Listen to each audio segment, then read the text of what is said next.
Today we're talking about where typically we need web services. Typically, if you want to send the file automatically to the Fusion application and load data into the Fusion application automatically by triggering some enterprise scheduler service job. So typically, if you want to automate that process, we need the web services. Similarly, if you wanted to search for some data in the Fusion applications every 5 minutes or whenever we want it to, if you want to search data on the Fusion applications from our custom applications, we need web services. Similarly, even in the case of the file-based data import in the financial applications, if you want to completely automate the flow of data from beginning to ending, even in that cases, we need Fusion web services. Basically, we have discussed what is web service, typically what happens in typical legacy systems, what happens basically in this, we have discussed yesterday about this, but I will quickly walk through and then I will go forward with the sessions. Yesterday we were discussing about if this is Oracle e-business suite, if you had two packages, package 1 and package 2, this package equal to employee details having the get full name function. If you wanted to call the get full name function, which is available in the employee details package, what we do typically, if you wanted to call this function from external package, we can just call it like this. We can just write a new package. From there, we can call the employee details get full name function, which is available in this package just like that, because it is in the same database and the same application server and same database server. Calling is much easier, right? Similarly, if we have it in the different one package in e-business suite, other package in a different database, but still if the both are residing in the same company server or same data center, still we have a privilege to call a package which is available outside of this database server. We can still call it maybe via DB link or some other DB specific mechanism. But what if that package is available in the cloud and you want to call the package which is available in the cloud from your custom system or custom application or from our on-premise application, right? Typically, we don't have access to the cloud database. So we cannot call any data, any packages, any APIs which are available in that database because we don't have access to database. When we don't have access to database, then what we do? Typically for that, Oracle Cloud has exposed whatever functions we wanted to call. What Oracle Cloud has done, Oracle Cloud exposed those functions to the outside world. Basically, in this case, what happens? In this case, what happened, Oracle Cloud is becoming a producer because this is producing a function, and this custom database becoming a consumer because this custom database is consuming the method in this producer. Okay, so producer is actually service provider and consumer basically service requester. So what consumer will do? Consumer will just call that whatever method this producer exposed to the outside world by sending parameters and are sending the request, and this producer generates the data and brings the output and sends the response to the consumer. Consumer consumes the data, and most of this transfer between these two systems happens in the XML or JSON data format. We have seen that yesterday. And typically, we also talk about WSDL, that is Web Service Description Language. Typically, what it will do, this is actually an interface, or whenever produce exposes a web service, that web service means that is a method, it is a function, right? Whoever is trying to consume that, this consumer should know what is the function name, what is the function input parameters, what is the function output parameters. How do we know? That description will be available in the WSDL, that is Web Service Description Language. And it's also in XML file format. Typically, producer, what it will do, whenever produce want to expose a method to the outside world, it means exposing a method to the outside world to get consumed, producer has to create a WSDL file and share the WSDL file to whoever want to consume that basically. Okay, that is a WSDL file. But if producer has many WSDL files, if producer basically in this case for loading the data, producer has created one WSDL file, or to work with employee data, producer has created one WSDL file. To work with the financial data, producer has created one WSDL file. Producer can create n number of WSDL files, means n number of files where that visual file will contain the methods, arguments, return types. Okay, if those visual files, if the producer has consumed n number of visual files, then how do consumer know which visual file this has to refer, or which visual file is useful for the consumer? For that perspective, what typically happens is, whatever visual file that we create, that visual file has to be registered in a directory service that is called UDDI, Universal Description, Discovery and Integration. In this registry, whatever web services producer is created, those web services has to be registered in UDDI, which typically consumer refer UDDI and look for the respective web service and consume that web service. That is UDDI, right? And we are also speaking about when data is being exchanged from this client to producer or producer to client. Typically, this XML data, whatever being transferred, apart the data being transferred, these two systems should be able to talk to each other. There should be a message protocol that sender and receiver should understand. So Oracle, or not Oracle, industry has came up with a standard way of communicating between the two different independent systems, right? How does it work? But that industry came up with several standards. One of the most popular standards is SOAP, Simple Object Access Protocol. It is a message protocol that is being understood by any different systems and by sending the data in the form of XML format. So whatever communication happens using the SOAP protocols, those communications are called SOAP web services basically. Similar to SOAP web services, we have another mechanism of communicating between the two systems using the REST web services. That is called representation state transfer web services. And this REST services is actually the latest way of communicating between the two systems. Basically, these are called lightweight communication. And the methodology of implementing the REST is a little bit different than the implementation of the SOAP web services, basically. Okay, right. That's what we have discussed yesterday. And what we did for the, I have shown you the very basic way of communicating using the tool called HDL Data Engine. We have seen this tool yesterday, and using this tool, the tool which is installed in my computer, which is actually installed in my on-premise application. Using this tool, we have seen how to communicate with the cloud, basically by providing the generic SOAP port URL, which is a UCM server URL. Basically, we use this web service to place the file in the Universal Content Manager. This is the one web service we have utilized, and we have also utilized another web service called HCM Data Loader. I have shown you the HCM Data Loader web service in the Fusion Apps OER, which actually acts as the UDDI, Universal data definition and integration, basically. So here I have shown you in this, go to the global human resources in the SOAP web services. If you go to release 12, here we have seen Oracle HCM Cloud Web Services. In the Oracle HCM Cloud Web Services, in the business object services, we have this description of the data loader. This is actually HCM Data Loader. Okay. So typically, JSON is one of the longest. Which one? JSON, XML slash.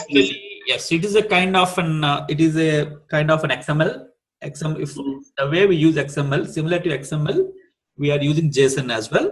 XML actually data will be stored in the tags format, but JSON is actually a JavaScript object notation where the data will be stored in the form of an objects, basically.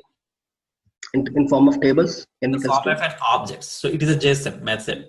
If it's a JSON, this JSON will have the value stored as a value and key. This is the value. This is how the data will be communicated. In case of XML tags, how it will be? Tag. Within name, we have the tag, Barry, and associates. Tag form. In the tag, we have parent tag, child tag, parent tag, child tag, like that. In the XML. In case of JSON, it won't be XML tags. It is a form of a object. An object will have list of variables. A variable will have a value, something like that. So it is a JavaScript object notation. That's called JSON.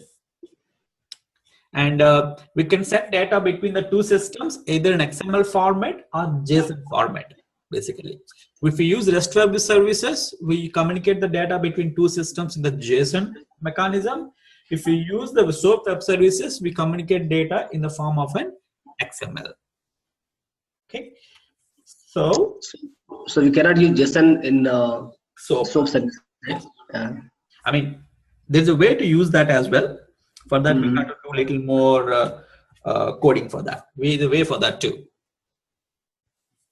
Preferable would be JSON should be used for REST and SOAP for XML. Yeah, that's true.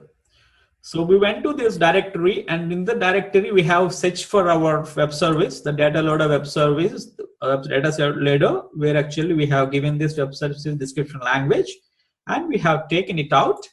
And based on this format, it is not the right format. Basically, here we need to replace with our instance details here. So I have replaced with our instance details here like this. It is my WSDL file, and this WSDL file will have some list of methods, operations, import, load data. This operation description is this, which initiates loading of file-based data into the cloud, and it takes two parameters, content ID, content parameters as a two parameters, and we have return type called description. So this is what the definition of this method. So what we did, using the tool, we have configured this web service. The tool, what this tool is doing, as I was telling yesterday, this tool actually, whatever file we are trying to upload, whatever file we're trying to choose, it will choose the file. When we click on the HCM, basically it will place the file into the cloud, and it will return the document ID and document name. Document name nothing but a content ID. If you wanted to upload this content ID by calling the import and load program, choose that content ID. This is a content ID, and if you do the file registration, it will ask for the parameters, and if you click on OK, it will try to kickstart the import and load program by giving these parameters, and it will get the response in XML file format with the result.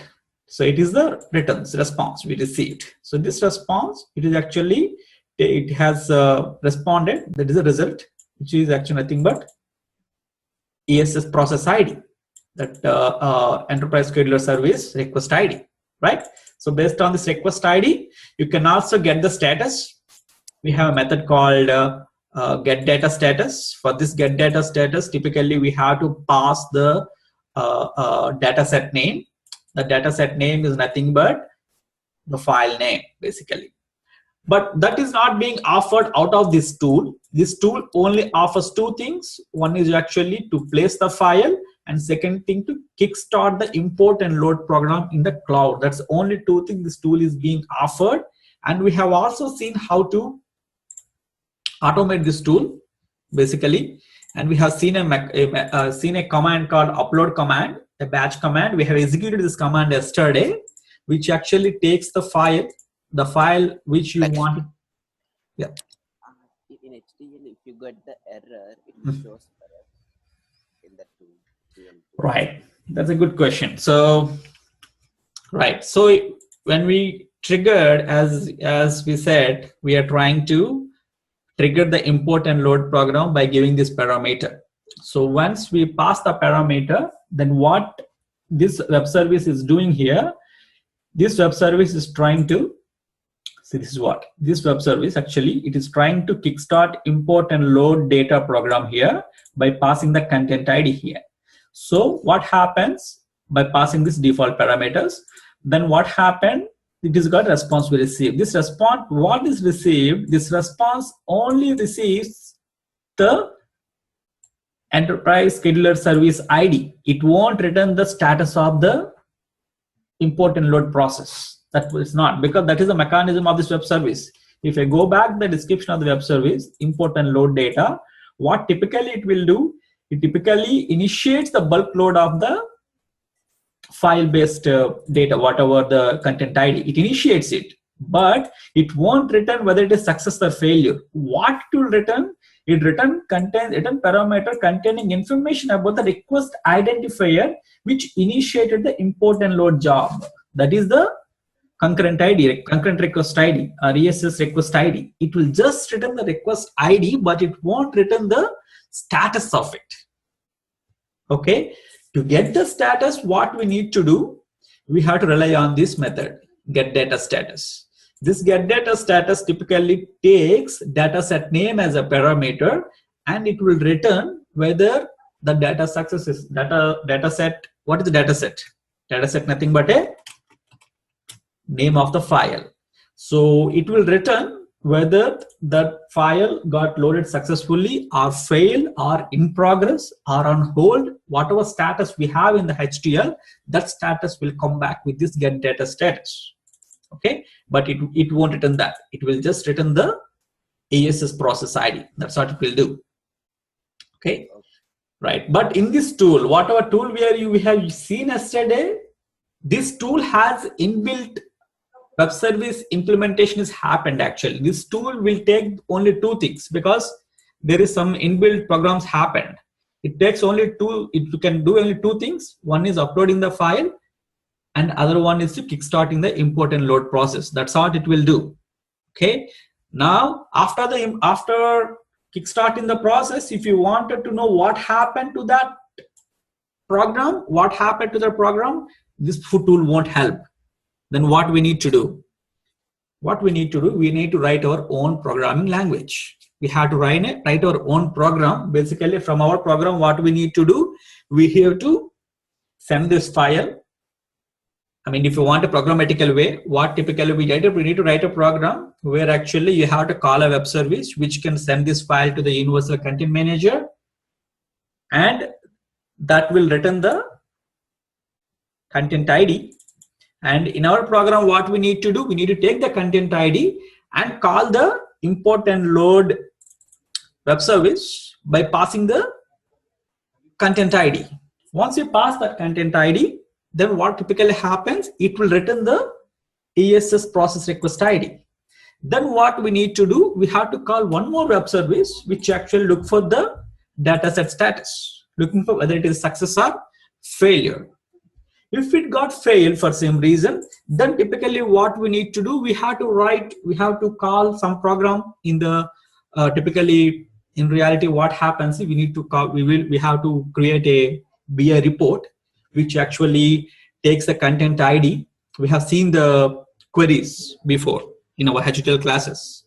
So that queries has taken the content ID as input and returning out what lines got errored out. Typically what we need to do, that report has to be created, and what we need to do, that report has to be called through web service, and that report has to bring back to our program, and our program has to evaluate those errors and find out what it happened basically. Okay, I will talk about calling the report through web service when I talk about outbound integrations basically.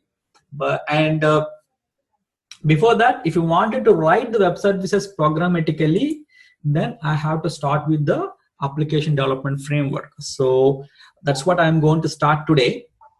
Till yesterday we have seen the tool mechanism of calling the web services. Now we are going to look at how we can call the web services programmatically. If I write a program, that program can be a PL SQL program or a Java program or a .NET program, can be anything.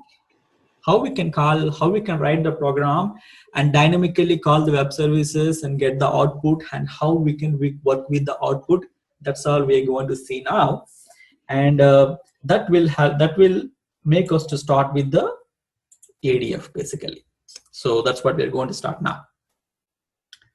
Okay. Lakshmi, this integrator, HDL desktop integrator. So this is the inbuilt tool with the Fusion applications. Yes. So Fusion, I mean, it's not inbuilt of Fusion application. It is something Oracle is offering. We can download it from the Oracle support portal. I have given the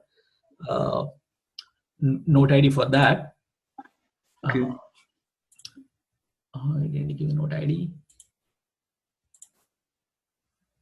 Oh, I didn't give the note ID, but I'm going to share a PDF document basically. I'm going to share this PDF document, HDLDA PDF document. This document will have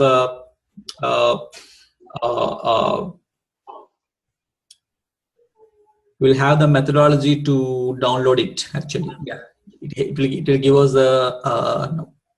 Yeah, it gives the note ID from which you can download the HDLDI and extract in your local server or local machine. Okay, this is only applicable to HDL. That's it, right? So we don't Yes. have any. We don't have any tool for FPDI. To want to call the web services for FPDI, we have to do in a programmatical way.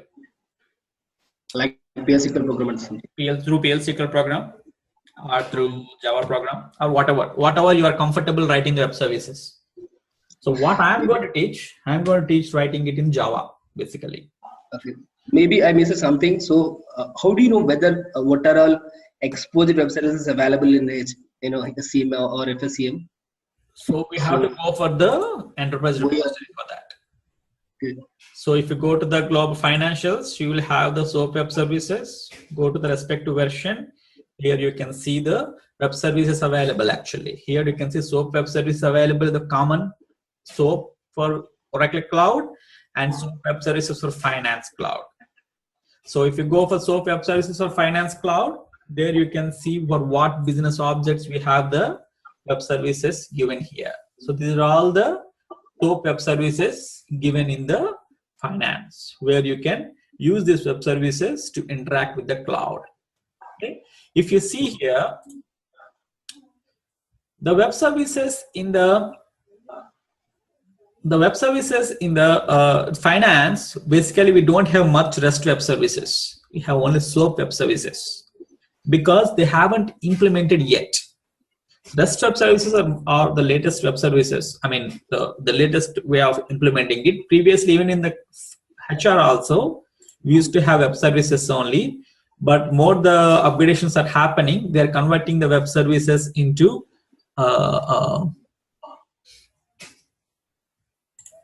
so if I go to the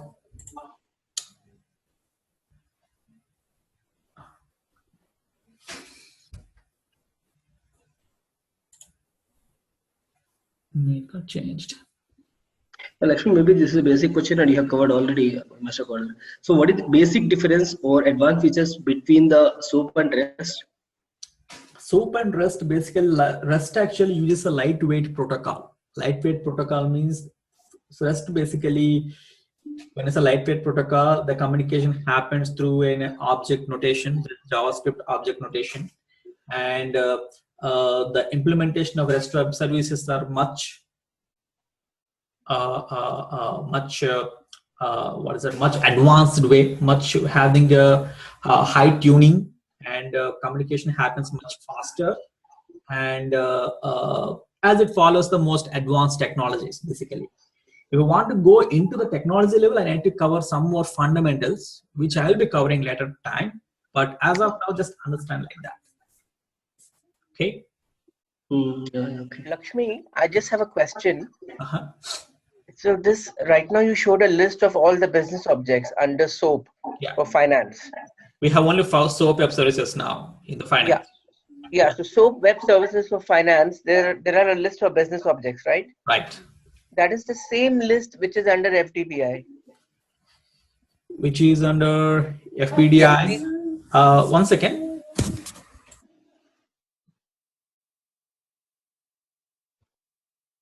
Hey, I'm sorry, actually, my friend's kid came in suddenly. So Lakshmi, so this list is under SOAP, right? Yes. So what does it mean? It means that all these objects can be imported, right? Yes. All these objects.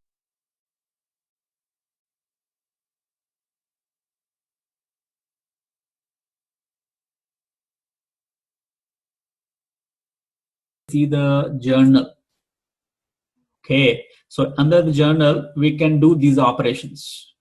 We can import journals using web service, and we can we have something called get default object attribute hints. Basically, for journal, if you want to get some attributes out of the journal object, we can get those object attributes using this method. And we have something called get service last update time. Maybe if you wanted to check when the journal got updated, we can get the status of it. And we have several methods which are available for the journal object. So these are the list of operations that we can do on this journal object. So what is the difference between web service and FBDI then? FBDI is file based. So whenever you want to send data, you have to send a file in FBDI. In case of the journal, basically in case of this web service, general web service, it's actually the object. It means, example, let us think like this. Let us say whenever you have an EBS system, whenever you create a journal in the EBS, once it's saved into the database, immediately that object should go to the cloud. Think of it. So maybe you can write a trigger at database level in your EBS system. Whenever journal is saved, then immediately send this object to the cloud. So how can we do that? Two ways. You can generate a file out of it and send it to the cloud using FBDI, or just call this object, import journal web service. What it will do, it will take some set of parameters, and then it will something we have to do here, and automatically import that object into the cloud. An object will go there instead of a file. File means we can have one object or set of objects. Okay, I got it. So you'll be showing this practically, how this is done? Maybe I will show you. Yeah, I will take some object. I mean, finance, I wanted to choose for FBDI, and HCM, I wanted to choose how to load an employee like that from external web service. Yeah. Okay. So just one example of automation and finance. So how it is actually, Yeah. Placed in the UCM. Yeah, that one I'm going to show. That is part of FBDI, right? File-based data import. Yeah, okay. I'm going to show that anyway. Okay. So here, FBDI, we can upload some file, and web service also we can upload the file, right? So there is no difference between uploading the file or something. When you say FBDI, how do you upload the file into the cloud? So by using this SOAP web service, you can automate it, right? Exactly. That's the thing. Yes. So FBDI, exactly in file-based data import, to load the file into the cloud, how do we do? Do you go to manually place it, or you want it to automate it? Okay. If you want to automate it, then you have to come to this web services. So in the finance as well, we have FBDI file-based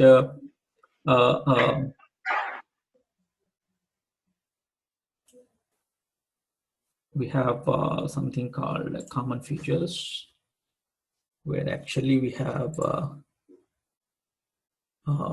file-based web services. Here actually we can, using these web services, you can upload the file to UCM. If you call this web service, then what happens? Your file will place into the UCM automatically, where you can automate that.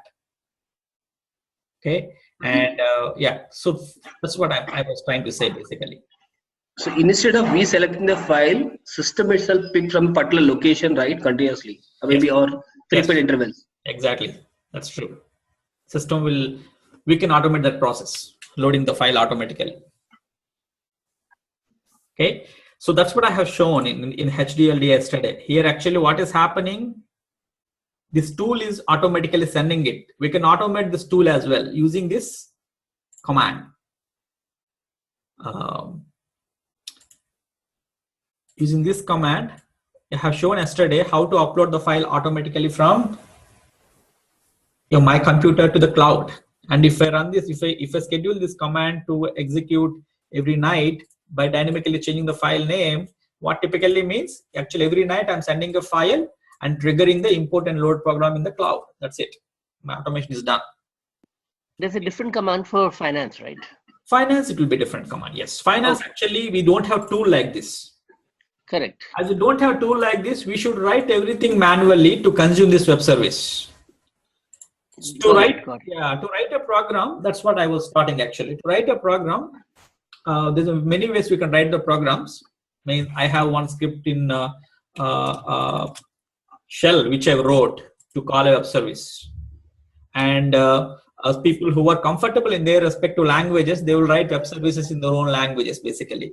But as in the Fusion, most of the work happens in the JDeveloper.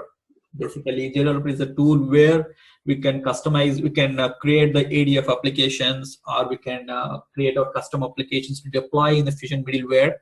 So JDeveloper is the tool where actually we do all that stuff basically. So that's the reason I wanted to start with JDeveloper, making you familiar to JDeveloper tool first, and then I will start creating the web service program there, and there we will try to consume this web service by placing the file programmatically on the cloud, and programmatically how we can call ESS jobs from the program. Okay, so for finance, if you want to do everything programmatically and fully automated, you need to have some knowledge of JDeveloper or ADF. Yes, we should. I mean, if you write that in the JDeveloper, basically, if you write the web services in the JDeveloper, you should have that knowledge. If you are good enough to write the web services in any other language, you are very well do that. You can do that. No stopping for that. But that option is there other than ADF? Yes, we have. Example I have shown here, right? It's actually shell script. I am calling a web service here from a shell script, basically. Right. So yes, we can do that. If you because these web services, we know the web service, we know the username and passwords, and we can. We know the WSDL file. We have all the privilege to write in our own languages. There's no stopping for that. Okay. Yeah. In our upload command, there is a actually we use it right on file name with the zip. So this is for demo purpose. So this one. Yeah, this one user_04242018. This one actually I ran this job yesterday basically. This is for a demo purpose? Demo purpose, yes. I have created this command. We have this syntax actually. Based on the syntax, yesterday I created this file and ran it in the system. I think we have it already. I got it, but automation means, maybe multiple files comes with the multiple names. Yeah, so what if you write it is actually a Windows, this HDLDA tool, basically we have two versions of the tools. One is Windows based, one is Linux based. Even Linux, basically that's what most of our servers will be there. So we can install the HDLDA tool in the Linux as well. In the Linux also we have a command, upload command, which we can call. In our case, it is actually I installed in my Windows, basically that is in Windows version of this tool. And for this tool, this is a command basically, upload is a command. So if you have the file names changed dynamically, or we have multiple files, you have to write a batch script. Basically, you can write some batch script in the Windows, and in that window, maybe you can generate the file as per the need. Okay, and maybe file name programmatically, basically, and this file name you can dynamically pass it here. You can automate like this. Yeah, you can. If you have a command like this, you have all provision to automate it. Okay. If you can, you're telling that you will show one program in Java. Can you show one in the PL/SQL also, because the majority of the people are from the techie background? We can write PL/SQL as well. I'm not expecting an complex thing. At least a small thing, because majority of our team are from PL/SQL background. Yeah. Actually, for that I need to install Oracle in my computer. I cannot use my company's DB because we don't have ports opened out of the DB server. Basically, in reality, if the client is more secured, typically they won't open a ports out of the DB server to contact the external world. In reality, I'm saying. We can do that. Absolutely, we can do that. From PL/SQL, you can write a web service. But understand that when you write a web service in a PL/SQL, what you are doing, you are communicating to the outside of your network server.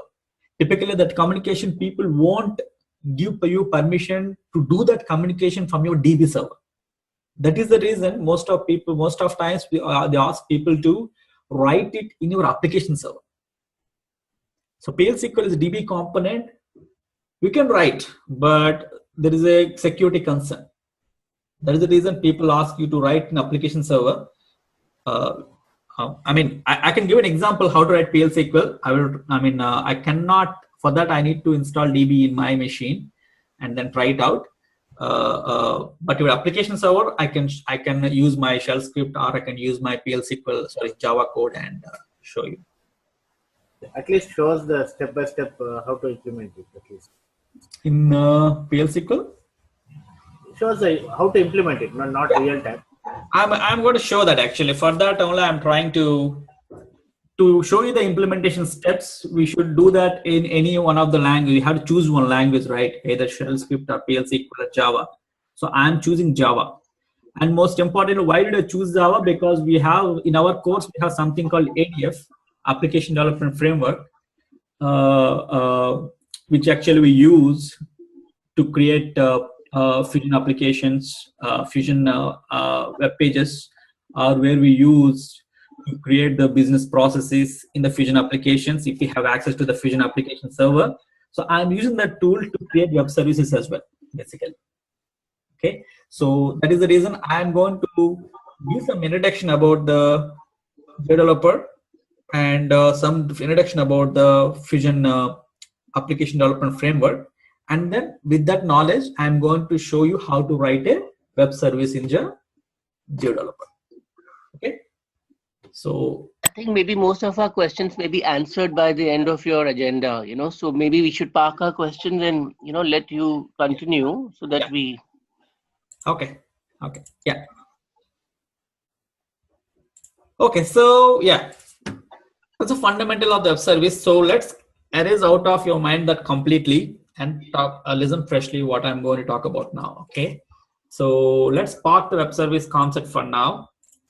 And as we wanted to implement web services using some framework, I'm going to choose application development framework, which actually a core component for the Fusion application. So that's why we're starting ADF for now. Okay. To start with this concept, let's erase whatever you have in your mind and let's listen freshly. Okay. Right. Give me 1 minute. Let me start my server to demonstrate. Give me 1 minute.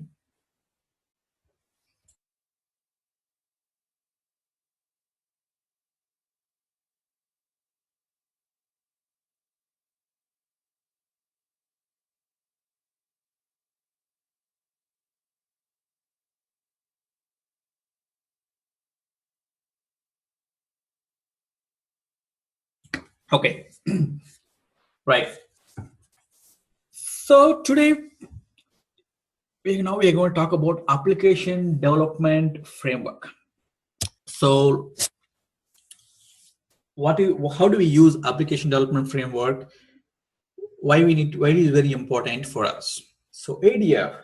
So if we talk about e-business suite, if you wanted to customize a form, we have a form builder. If you want to customize a web page, in EBS we have something called Oracle Application Framework. If you are from EBS background, or if you are some different technology, how you can customize a page, how you can create a new page. Okay, how you want to create a multiple pages, a train stop page or some master detail page, or if you want to create anything like that, what do you have to do?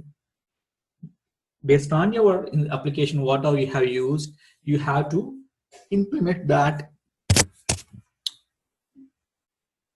You have to implement that in your respective framework. Okay, if anyone from EBS background, they use Form Builder for the legacy forms and Oracle Application Framework for the web pages implementation or web pages enhancement. Similarly, in the Fusion also, if you wanted to implement a web page in the Fusion, or if you wanted to implement a process, a workflow process, basically, if you want to implement a workflow process, typically in the case of e-business suite, we used to have workflow builder, but in the case of Fusion, if you wanted to implement a workflow process, again, you have to implement using the application development framework. Okay, so this ADF is very prominent in the cloud, typically, which is used for the real page customization. And in SaaS model, do you have the provision to create your own page and deploy into the cloud? No, in the SaaS model, we don't have that privilege because we don't have access to the middleware. But if you go to the PaaS model, yes, we have a provision to create your own custom pages based on application development framework. Only if you develop the page using this application development framework, you can deploy the page in the Fusion applications, else you cannot deploy it. You have to follow the application development framework methodology to implement any page and deploy into the cloud Fusion applications. Not only that, using ADF framework, the implementation of web service is very easy. Very easy. And what's very easy? It is easier. Most of the components will be taken care by default in the ADF framework, and the development of web services is easier than the legacy methodology. If you go with the legacy methodology, maybe if you use Eclipse or some other tool, you have to write a lot of coding there. In case of Fusion, in case of ADF framework, the way of implementing web services is easier than those tools. And especially when we talk about consuming the web services which are available in the Fusion cloud, ADF is a better way to implement those web services. Okay, so as anyways we thought of developing web services, I started ADF now. Okay, right. So before doing anything, we need to understand what is this framework, what is this methodology, and how the components work together. What are the terminology in this ADF? And once we have that basic terminology, then it is very easy for me to create something in the ADF, and if people can understand that. Okay, to go with the ADF framework, we use a tool called JDeveloper. So we have to get the JDeveloper first to start with anything, basically. So basically, where do you get JDeveloper? You can just go to any browser and just say Oracle JDeveloper. So you can say that, and typically you can get that JDeveloper basically, and where you can download the JDeveloper. Okay, and here you can go to downloads, and you can download the JDeveloper from this. Once you accept the license agreement, typically we have different versions of the JDeveloper. Currently it is in the 12.2.130, and if you wanted to go to the older versions, you can click here for JDeveloper older versions. Once you accept the agreement, basically you have provision to download it. Basically we have two files, one is for Windows, one is for Linux. Basically I have downloaded for the Windows. So once I download it, Lakshmi? Yeah. Hello? Yeah. Which version we have to download the data? How to find that? I mean, you can get the latest version. Okay. Yeah, that's fine. It's not like Oracle application framework. In the EBS case, we have to find out the right version based on what version we are running on. Okay. ADF case, it is different. ADF case, it's no more dependency like that. ADF means using ADF, you can create any page, any web application, and you can deploy it, and you can use it for any purpose. Okay, so okay. You can get anything. There's no problem in that. I will just go ahead and get the latest one for me. There's no problem for that. Okay, I downloaded it. Two things that we get downloaded. One is actually the executable. Other one is a zip file. Just execute this one. Okay, just double click this one, and then just follow the steps, whatever it asks for. Once you get installed, typically, as I already installed, it's of no use for me to do it again. I can do that. So typically it will keep going through, and it will install it. So let me show a few things while installation. There are a few things you should be aware of.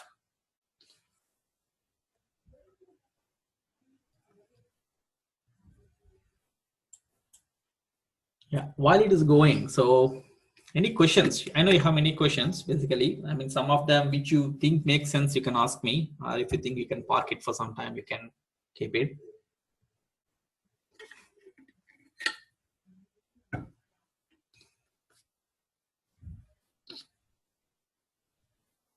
So it is trying to install. Basically, it's trying to install in my computer.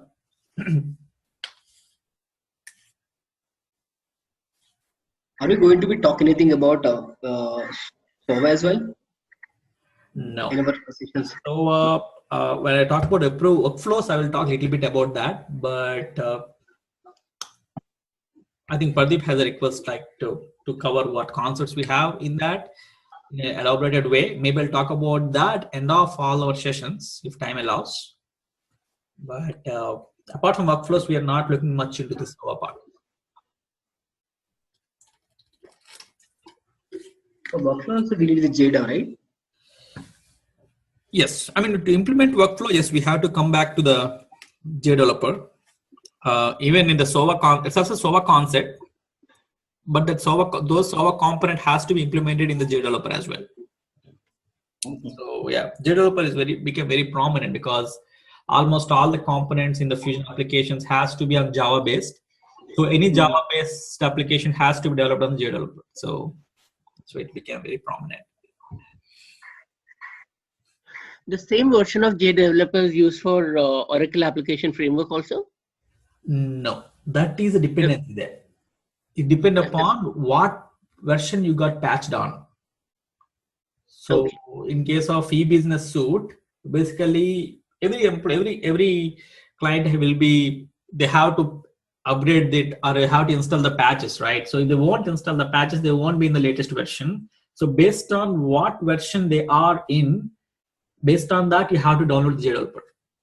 This developer may not work for your e-business suite application because we don't know what version it is. Okay. Yeah. For that, Oracle has given us steps for that. In that case, we have in e-business suite, we have a provision to go to your any of your page, any OF page, go to about and look at the page definition. And based in the page definition, you will have the version of that page. Take that and go to support portal. In the support portal, we have a document where actually says for this specific EBS version, what is the JDeveloper to download. You have to download that JDeveloper, then only it will work for your Oracle application framework. So this dependency. In this case, as Fusion will get patched with the latest version automatically, there's no dependency. Okay, got it, Lakshmi. Thanks. Yeah. So, yeah, I think it will open a window. Yeah. Lakshmi, this is JDeveloper version, right? Yes. So Java version is also different, right, for this Java developer? So what happens when you install the JDeveloper, it will bring a JDK along with this. Yes. Okay. And typically JDK, it will bring a JDK version 1.8. That's the latest one. It will bring along with that. So whenever you do any compilation JDeveloper, it will have its own Java development toolkit to compile the pages, to compile the applications. Okay, so no need of install again for Java separately. No need. It will bring along with that. Okay. So it is installing JDeveloper. So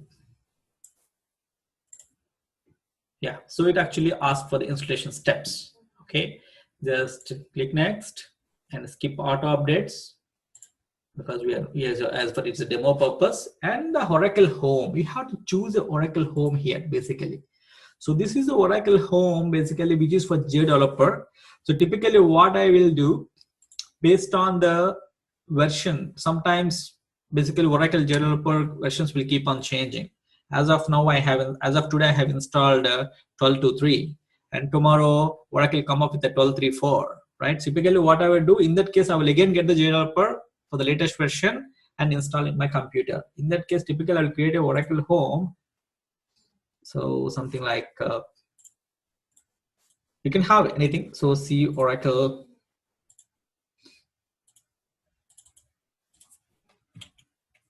Oracle.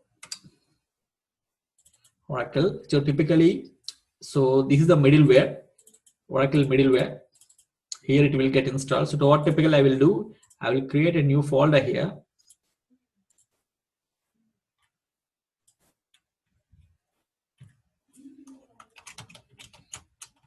Middleware, my version is 12.130. 12.123.0. So it's my middleware. So I will choose this one as my Oracle home. And I go next. So what it will do, it will install. This is what I want to show you actually. So this will install. You can click on next. So you can click on next session complete. Only thing I want to show you, you should choose the proper Oracle home here. Okay.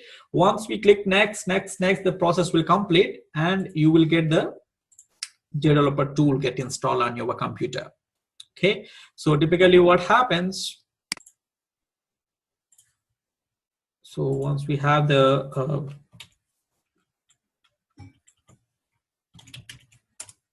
Oracle middleware, it will install all these things. It will bring the JDK along with this. Basically, it will have its own JRE engine. It has its own JRE and JDK basically to run the Java files. And here we'll have the Oracle home, basically where in the Oracle home we have JDeveloper. In the JDeveloper, basically we have this JDeveloper tool. If you double click this one will open. Or you can also, while installing it, you can make it, you can show it up on the desktop or in the taskbar. You can get that. So once you double click this JDeveloper, you will have this tool open like this. Okay, right. So we know how to install the JDeveloper. Let us talk about the fundamentals. Before going to create any application here, let's talk about something about application development framework. Okay. So I'm going back again here to my PPT. Okay, and I have mentioned some JDeveloper histories. We have many things came up since 1998 from JDeveloper 1 to now we are into 12.130, which came in August 2017 after 2016, and we haven't got any new thing yet. This developer history. And I will talk about some IDE configuration files and JDev configuration files and JDev user home when I start doing the implementations. Okay. Now let's talk about the architecture. For any application, think of any application. Any application will have user interface and database, right? That's what we see. Because we need to pull data from the provide, we have to fetch columns from database to show up on the user interface, right? And similarly, we have to send values from user interface to the database columns. That's what we do, right? So that's the whole thing. For any application, that's the end goal. Bring it from user interface, keep it in the database. Similarly, bring it from database to show up on the user interface. And even application development framework, whatever we are talking, that's the end goal, whatever we want to do, right? So now, how do we interact with the user interface in the ADF? For that, we have something called view object. View object is a one, basically, where view object is a placeholder where actually we'll have the field names and values to show up on the user interface, right? Then, how do you get the data from database then? For that, we have something called entity object. This entity object is the one which can pull the data from the database. This entity object will be used if you wanted to bring any value on this user interface, which user, sometimes in the user interface means any application, right? User interface typically, why we use? Either to read the data, create the data, update the data, or delete the data, right? So if you want any UI components which needs the DML operations like create, update, delete, insert, update, delete. If any user interface components which needs a DML operations, then you have to use the entity object. Some cases, in the user interface screen means application basically. In the user interface screen, we don't want to update, delete, or we want to do any DML operation. We just want to read it. Only to read the data, we just want to read it. In that case also we can use entity object. But before going further, if you see here, we are getting the database, components to entity object, and entity object is passing to view object, and view object is passing to user interface. That is how it is happening here. Okay, and here entity object interact with the database only if we need a UI components which needs DML operations. If you don't need DML operations, there is a provision as well. View object also can directly get data from database only if UI components are just to read only. It's a typical way of communication. It's a very, very broad way of communication, because when I go to JDeveloper, when I'm trying to create something, you are going to see this terminology actually. So I'm trying to introduce you what is the internal mechanism is going to work, is going to happen. Okay. So now what we learned, we have something called view object and entity object, user interface and data interface. So typically what we understood, if you wanted to fetch any data to do any DML operations, we have to use entity object. And if you wanted to if you wanted to show some data over the user interface, then we have to use a view object. Typically view object take those column names from the entity object and show up on the user interface. In the user interface, if you do any operations, then that data, if that data has to be committed to the database, that again has to pass to view object, has to pass to entity object, it will pass to the database. That's the typical flow. Okay, so now let's elaborate a little more about view object and entity object. So when we are getting the data from the database here, and this is passing data to here, and it is passing data to here. So where do the data stored here or here?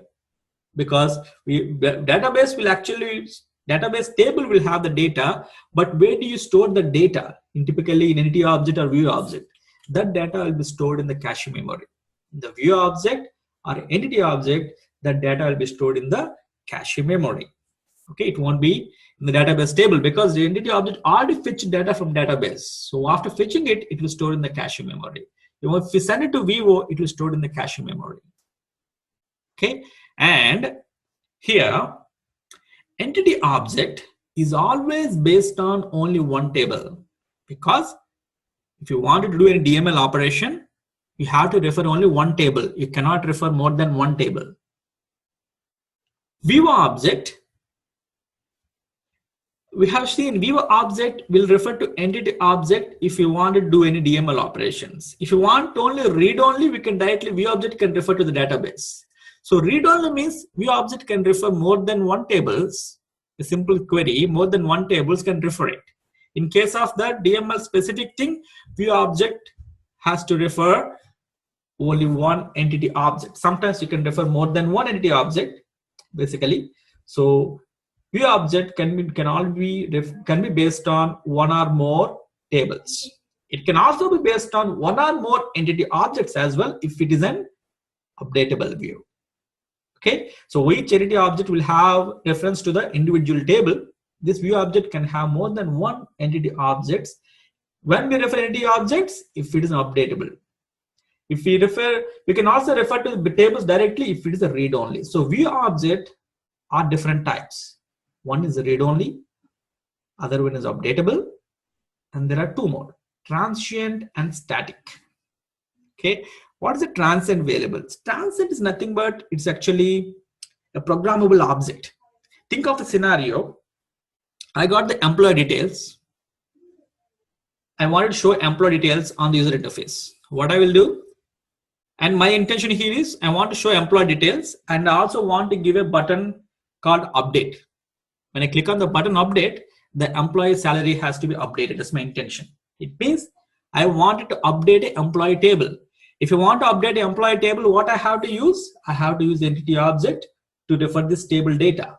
And I will pass the data to view object, and view object show it on the user interface. How view object show up on user interface? There is some other mechanism I'm going to talk about it. That's why I have kept as a green color, these two things. So view object send it to the user interface, right? So view object stores the employee details, employee number, name, salary, like that. Now, in between, example, let us say we have something called this view object storing the employee number, name, and salary, nothing else. But let us say we have some inbuilt component. Let us assume that if employee grade is 6, they will get a bonus of 5%, a bonus of 10%, like that. That bonus amount is not stored in the, not anywhere in the database, but we wanted to keep it for each employee in the view object. Along with the employee number, name, and salary, we wanted to keep another component called bonus, but that bonus actually doesn't exist anywhere in the table. But I wanted to keep that bonus value. I wanted to keep the bonus value in some variable, basically. Okay, so which doesn't exist in the database, but you wanted to maintain it, then that is called a transient variable, which we call it as a programmable object. You wanted to show data, I mean, some staging data, basically, where actually doesn't have any database table reference, but every row we wanted to maintain that. If you wanted to maintain that, then we can refer it as a transient VIVO. So we have this kind of transient VIVO as well, and we have one more called static. Static, nothing but a fixed data. Example, let us say gender. Gender will have male or female, some fixed values. If you want to store a fixed values, you can store those fixed values as well in the static VIVO, basically. Okay, different VIVOs: read-only, updatable, transient, and static. Read-only will refer to the database, but only read-only. Updatable also refer to the database through entity object to update the data. And on every view object, whenever we have a view object, as we know, it's a list of number of records, basically. So once we have that, those records we can manipulate in the cache memory as well. We can manipulate those records.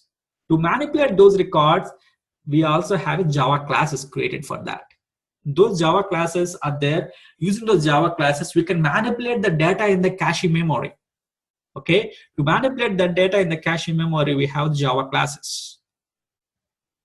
If we have more than one view objects, then we can link we can relate those two view objects or more than one view objects. Basically, let us say we have an employee table and we have the department table. So employee table means employee entity object, employee view object. Department table means department entity object, department view object. If I relate employee and department view objects, that relationship is called view links. Sometimes in the master detail kind of pages, we need the view links. Similarly, if you want to relate between the entity objects, we have something called association. I'm just introducing the terminology, but we're going to show these things when we develop the ADF pages. Can I repeat on the view links, Lakshmi? I could not get it. View links. View links means if we have more than one view object in our application, and if you wanted to relate two view objects together, example, employee view object and department view object, if you wanted to link, establish relationship between those two objects using view links, we can establish a relationship between those two view objects, basically. Was it understood? Okay. Okay. Right. So that is little more funda about the view object. So whatever terminology we are showing here, they will come up in the application. Okay. Now coming to the complete architecture again. Again, we have user interface and we have database and we have view object and we have entity object.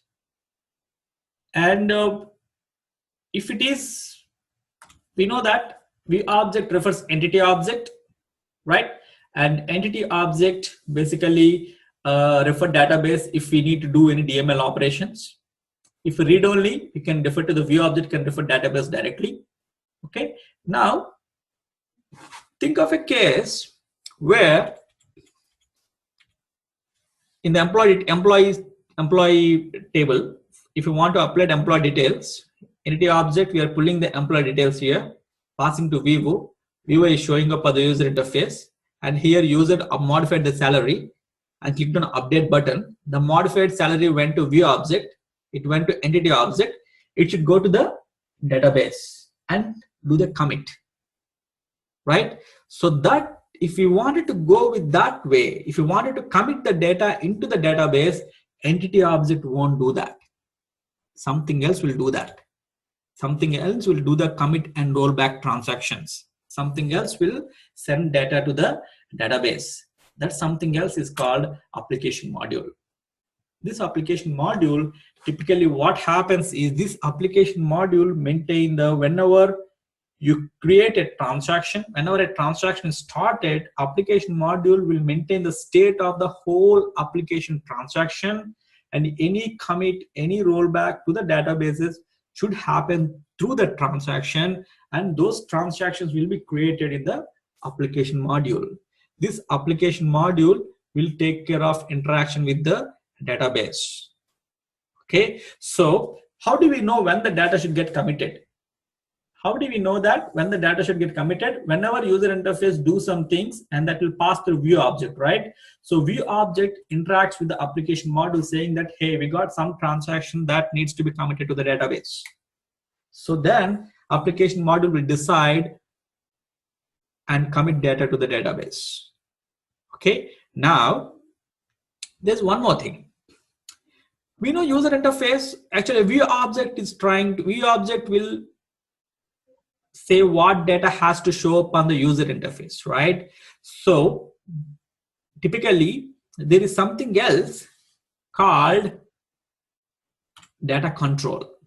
So what data control will do, data control is typically decides what data in the view object should show, and if anything is modified, based on the modifications happen, what action needs to be happening, this will be decided by the data control. How do data control will get the view object handler? That is actually a view object instance registration. So application module will have a reference to the view object, and data control will have a reference to the view object. Based on this view object instance, this data will be shown to the user interface, and based on action performed to the user interface, data control will decide what action to be performed, and based on the action to be performed, it will refer the view object in view object instance, and view object instance in turn refer to the entity object, and it will decide, this application module decide when to commit data to the database, when to get back the data from the, when to roll back the data to the database. So it is a typical architecture, and this view object, entity object, application module, all these three are called a model. And this data control, which controls what to happen based on the actions being performed, it is called a controller. And where actually you are showing up your data, that is called a view. So we have a model, view, controller, and this is called MVC architecture. So we have MVC architecture, model, view, controller, and our ADF is completely based on the MVC architecture. We have a model, we have a view, we have a controller. View is nothing but where you view your data. There is a different frameworks to create your user interface, and based on the actions you perform, if user click on a button, what needs to be done? If a user click on the update button, what needs to be done? If a user try to save it, what needs to be done? If a user click on the back button, what needs to be done? If a user click on the drop down, what needs to be done? All those actions will be controlled by the data controller. When you click on the update button, data controller will decide when the update button is clicked, some data has to be updated. Which data has to be updated? That page will have the reference to the view object instance. Based on the view object instance, this controller will decide that, okay, it is trying to update that view object.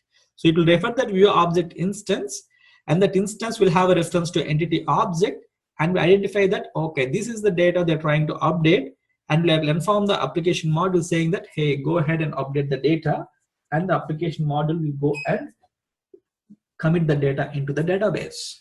That is the typical flow. Okay, and that is why we called this is a controller, it is a view, and this is called our whole model.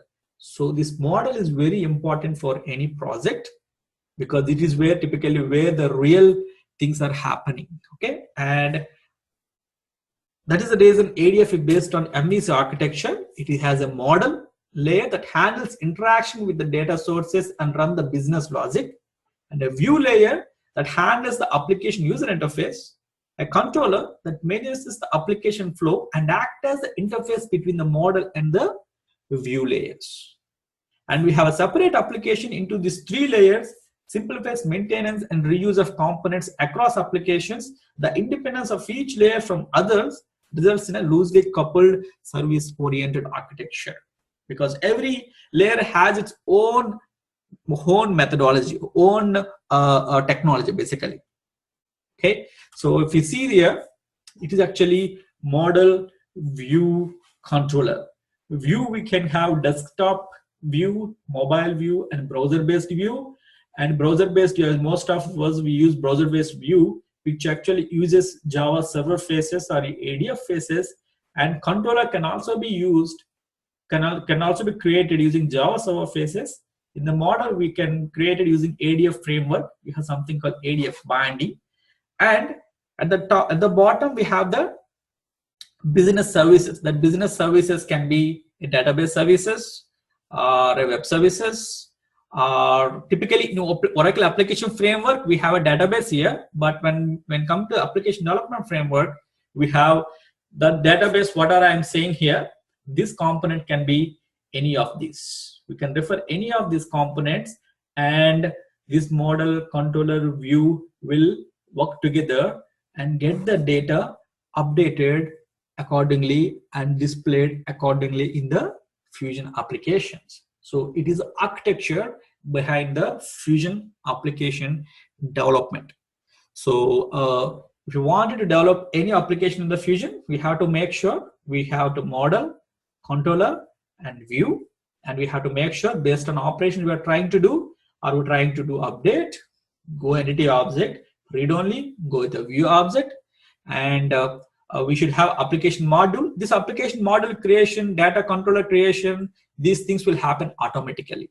Okay, with this fundamental, I will try to show a small example in JDeveloper, and then we'll start from there.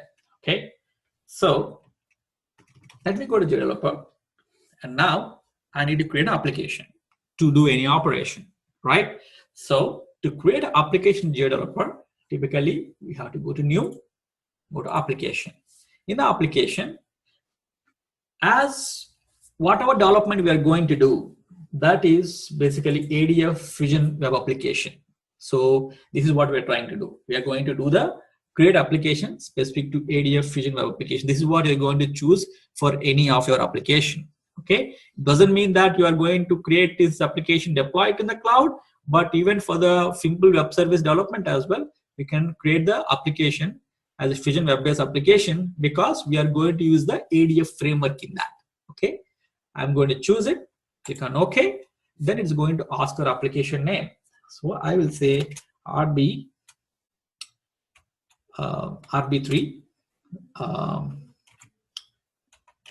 first app. Okay, and we'll say which directory it is going to show. It is going to save. Basically, where it will save is whenever you install your Fusion application, whenever you install a JDeveloper, typically you will have a provision to create a Java developer user home. So in that user home, all your projects will be created. That's the reason typically if you go to your properties, advanced system settings, environment variables, you have to create the user home like this. So once you install JDeveloper, create a Java user home by giving variable where you wanted to go all your JDeveloper projects. So I have given JDeveloper user home. It is one step you have to do once you install the JDeveloper. I have created that, and that is the reason directory is showing us C JDeveloper home by default. Within that, you will get a folder created as a my work. Within that, I am going to create RB3 first tab, application package interface. If anyone is from EBS background, every component, it can be a report, or it can be a form, or it can be a Java page or a shell script. Everything will have a predefined directory structure, right? So if you wanted to replicate the directory structure, okay, then you can create that. Example, if you wanted to, in my case, I want to create some page specific to the self-service, then what I will do, typically the Oracle directory structure, typically what happens, oracle.apps.per.self-service. It is the architecture. Okay, so if you wanted to, I mean, most of companies will try to, whenever they want to create a custom component, typically what they will do, they will have their own custom top. Another custom top, they will try to replicate the directory structure, whatever the Oracle standard structure is. That's the tip most of companies will follow. That is the standard to follow, basically. If you want to create a web page, if you want to create some components specific to the self-service application, this self-service application resides in the Oracle apps PR directory.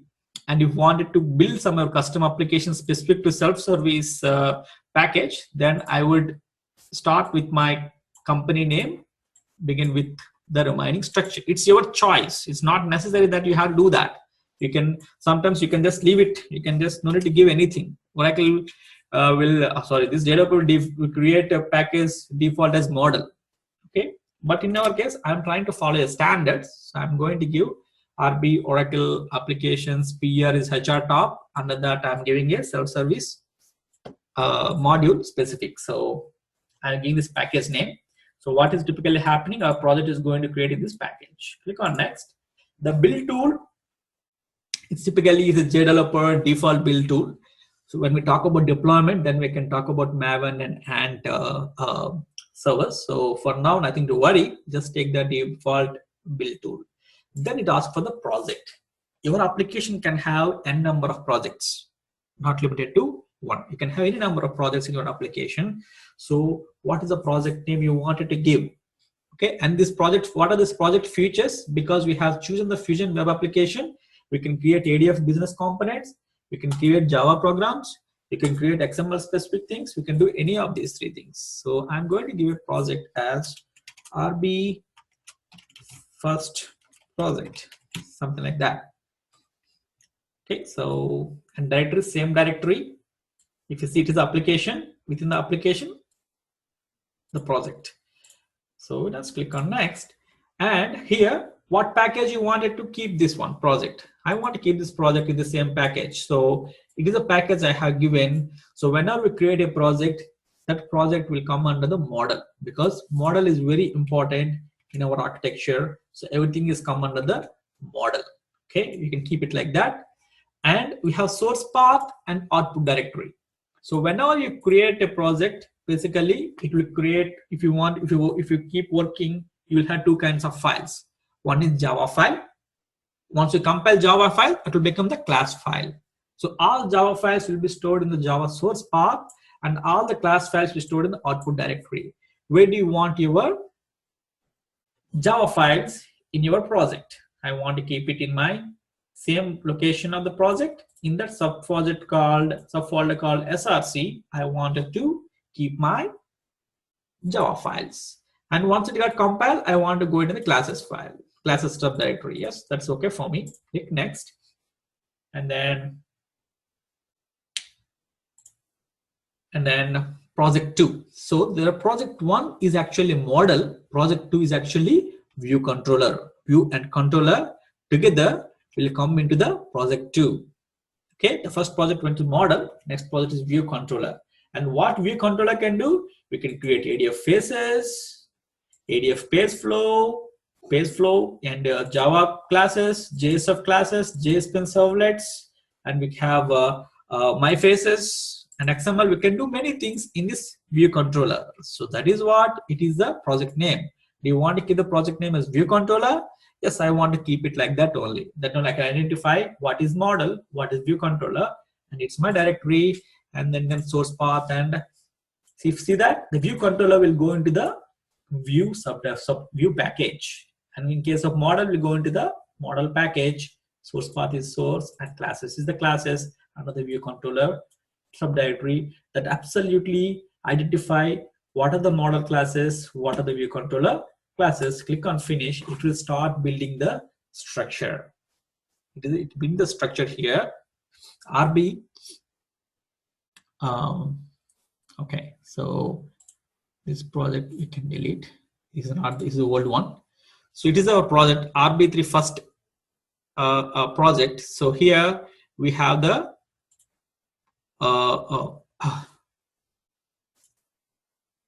sorry, I just deleted it.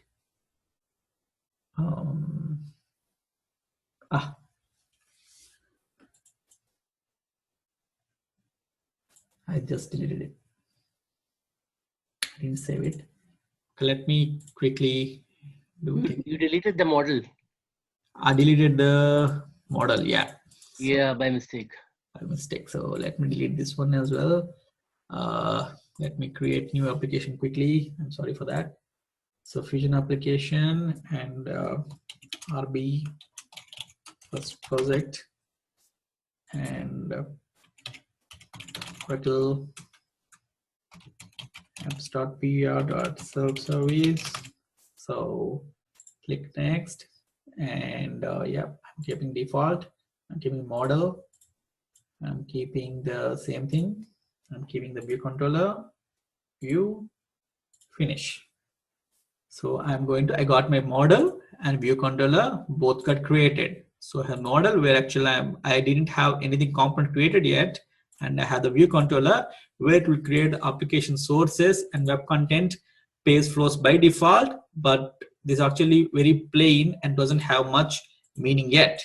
And when you create, we have something called overview page. Typically, it will guide us what typically you have to do to create any application, plan your application. It gives up documentation basically. So give overview, plan your application, connect to a database, build your business process, then design your application flow, then design pages, then add the lookups or any other components, implement your logic, secure your application. If you have multi-language, install it, debug and test it, package and deploy it, and enable your application. These are typical steps we have to follow for any implementation in any company. So you can remove it if you wanted to bring that any point of time. You can click on the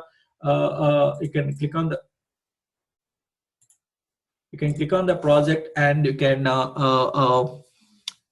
show overview. It will automatically show the overview, what steps needs to be done. It's for documentation perspective. Okay, so you can look at that. Okay, so I will just save it. Then it's at 11. What I will do, I will start freshly tomorrow. So start with the basic application first, and then understand how to create applications first, how to create run the pages, and then we'll go a little more further, and then we talk about how we can implement web services over the JDeveloper. Okay. Okay. So any questions?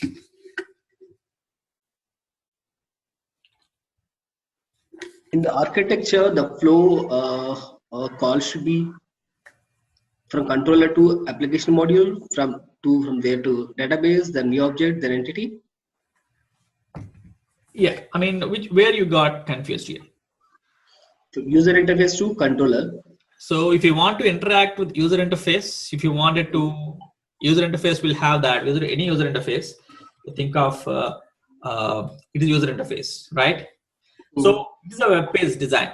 We define a page like this. Now, if I click on the documentation, what needs to be done?